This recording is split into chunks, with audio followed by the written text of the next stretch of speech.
ಮನುಷ್ಯ ಸಮಾಜದಲ್ಲಿ ಏನಾಗಬೇಕು ಅಂದರೆ ಗೌರವ ಬಂದು ಬಿಡಬೇಕು.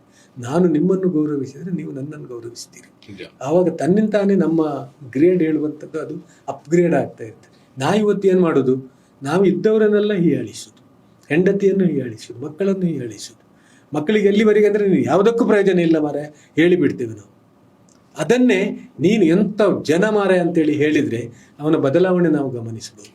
ಯಾರನ್ನು ಕೂಡ ಹೀಯಾಳಿಸಬಾರ್ದು, ಕೆಲಸದವರನ್ನು ಕೂಡ ಹೀಯಾಳಿಸಬಾರ್ದು, ಎಲ್ಲರನ್ನೂ ಕೂಡ ಒಳ್ಳೆಯವನು ಅಂತೇಳಿ ನಾವು ಅವರಿಗೆ ಗೌರವ ಕೊಟ್ಟರೆ ತನ್ನಿಂತಾನೇ ಗೌರವ ನಮಗೆ ಬರ್ತದೆ. ಅದು ಸೊ ಮನುಷ್ಯನ ಸಮಾಜದಲ್ಲಿ ಮನುಷ್ಯನಿಗೆ ಗೌರವ ಕೊಡಬೇಕು. ಗೌರವ ಕೊಡಲಿಕ್ಕೆ ಮೊದಲು ಕಲಿಬೇಕು ನಾವು. ಕೆಲವು ಸಂದರ್ಭಗಳಲ್ಲಿ ಬರ್ತದೆ, ಹೌದು ನಿಜ, ಕೆಲಸದವರು ನಮಗೆ ಏನಾದ್ರು ಜವಾಬ್ದಾರಿ ನಮಗೆ ಟೈಮಿಗೆ ಮುಟ್ಟಬೇಕು ಹೇಳುವಂಥದ್ದು ಜವಾಬ್ದಾರಿ ಇರ್ತೇವೆ. ಆವಾಗ ನಾವು ಏನಾದರೂ ಹೇಳಿ ಬಿಡ್ತೇವೆ. ಈಗ ಎಕ್ಸಾಮಿನ ಟೈಮ್ನಲ್ಲಿ ಮಗನಿಗೆ ನಾವು ಜೋರು ಮಾಡದೇ ಇದ್ರೆ, ಅವ ಓದ್ಲಿಕ್ಕೆ ಕೂತ್ಕೊಳ್ಳದೇ ಇದ್ರೆ ಅವ ಫೇಲ್ ಆಗಿ ಹೋಗ್ತಾನೆ. ಮತ್ತೆ ನಷ್ಟ ಆಗೋದು ಯಾರು? ಅವನಿಗೆ ಅಲ್ವಾ? ನಿಜ. ಸೊ ಅವನಿಗೆ ಅವಾಗ ಏನು ಮಾಡ್ಬೇಕಾಗಿ ಸ್ವಲ್ಪ ಜೋರು ಮಾಡ್ಬೇಕಾಗುತ್ತೆ.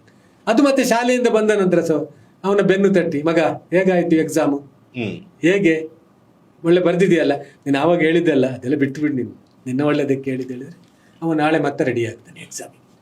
ಸೊ ಈ ರೀತಿಯಿಂದ ನಮ್ಮ ಸಮಾಜ ನಡೆಯುವುದು. ಕುರಾನ್ನಲ್ಲಿರೋದಕ್ಕೂ ಇವರು ಕೆಲವೊಬ್ರು ವ್ಯಕ್ತಿಗಳು ಮಾಡ್ತಾ ಇರೋದಕ್ಕೂ ಸಂಬಂಧನೇ ಇಲ್ಲ. ಹೆಚ್ಚಿನ ಜನರು ಮುಸ್ಲಿಮರೇ ಕುರಾನ್ ಓದ್ಲಿಲ್ಲ ಸರ್. ನಾನು ಬಹಳ ನೇರವಾಗಿ ಹೇಳ್ತೇನೆ, ಹೆಚ್ಚಿನ ಮುಸ್ಲಿಮರು ಕುರಾನ್ ಅನ್ನು ಅರ್ಥವರಿತು ಓದ್ಲಿಲ್ಲ. ಅರಬ್ಬಿ ಬಹಳಷ್ಟು ಮಂದಿ ಓದ್ತಾರೆ.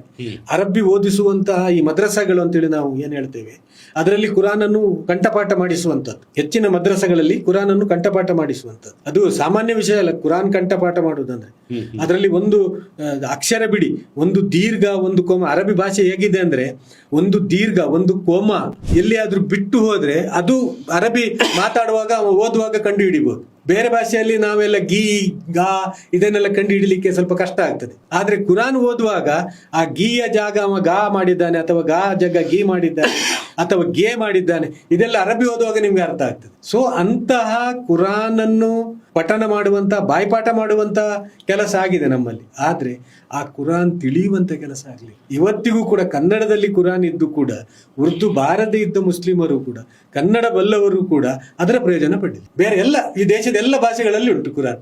ಯಾರಿಗೂ ಕುರಾನ್ ನನಗೆ ಅರ್ಥ ಆಗುದಿಲ್ಲ ಅಂತೇಳಿ ಹೇಳಲಿಕ್ಕಿಲ್ಲ. ಆದ್ರೆ ಮುಸ್ಲಿಮರೇ ಅಧಿಕ ಸಂಖ್ಯೆಯಲ್ಲಿ ಕುರಾನ್ ಅನ್ನು ಪಠಿಸಲೂ ಇಲ್ಲ, ಅದನ್ನು ಮನನ ಮಾಡಿಕೊಳ್ಳಿ. ಹೇಳೋದಕ್ಕೆ ಮಾತ್ರ ಯಾವ ಟೈಮ್ ಅವರಿಗೆ ಟೈಮ್ ಇಲ್ಲ. ನಮಾಜ್ನಲ್ಲಿ ಹೋಗಿ ಓದ್ತಾರೆ, ನಮಾಜ್ನಲ್ಲಿ ಹೋಗಿ ಕುರಾನ್ ನಮಾಜ್ ಅಂತ ಹೇಳಿದ್ರೆ ಕುರಾನ್ ಪಠಣ ಮಾಡೋದೇ ಇರೋದು. ನಮಾಜ್ ಅಂದ್ರೆ ನಾವೇನು 5 ಹೊತ್ತು ಮಸೀದಿಗೆ ಹೋಗ್ತೇವೆ, ನಮಾಜಿನಲ್ಲಿ ಕುರಾನೇ ಪಠಣ ಮಾಡ್ಲಿಕ್ಕೆ ಇರೋದು. ಅದಕ್ಕೆ ಎಷ್ಟು ಪಠಣ ಮಾಡ್ಲಿಕ್ಕೆ ಬಿಟ್ಟು ಅಷ್ಟು ಕಲ್ತ್ಕೊಳ್ತಾರೆ, ಮತ್ತೆ ಬಾಕಿ ಗೋಚಿಗೆ ಹೋಗುದಿಲ್ಲ.